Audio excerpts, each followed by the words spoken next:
Cabin mate 24 hours study hall and work space mobile app download చేసుకుని ఇప్పుడే మీ cabin book చేసుకోండి. ఇప్పుడు Russia ఇప్పుడు కూడా మనతోనే ఉందని మనం భావించాలి కదా.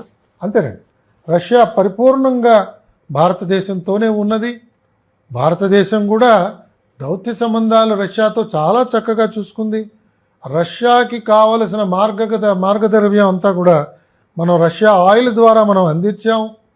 రష్యాకి ఎలాంటి ఇబ్బంది రాకుండా యుఎన్లో పాస్ చేద్దాం అనుకున్న రెజల్యూషన్స్ కూడా భారతదేశం సమర్థించలేదు. కాబట్టి తటస్థ వైఖరి అని చెప్పుకుంటున్నా కూడా భారతదేశం రష్యా వంకే కొంత తన యొక్క సంఘీభావానండి, మైత్రీ భావానండి చూపించిందని చెప్పి నేను అనుకుంటాను. భారతదేశం వైపు రష్యా సంఘీభావం, మన వైపే మొగ్గుంది. రష్యా మొగ్గుందండి.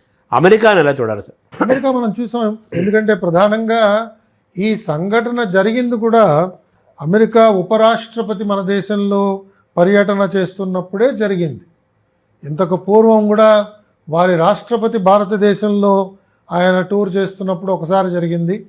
అలాగే ఈసారి కూడా వారి ఉపరాష్ట్రపతి నూతనంగా ఎన్నుకోబడ్డ ఆయన వచ్చినప్పుడు ఆ పరిస్థితి వచ్చింది. కాబట్టి అమెరికాతో పాకిస్తాన్ తెలుసో తెలియకో వారే ఈ రకమైన ఒక యుద్ధానికి మొగ్గు చూపిస్తున్నట్టుగా కనిపిస్తున్నది. కాబట్టి అమెరికా ఏమాత్రం కూడా సమర్థించట్లేదు. మనం వెంటనే చూసాం, వారి ఇంటెలిజెన్స్ చీఫ్ కానీ, వారి సిఐఏ చీఫ్ కానీ, వారి డిఫెన్స్ సెక్రటరీ కానీ వీళ్ళందరూ కూడా భారతదేశాన్ని సమర్థించారు.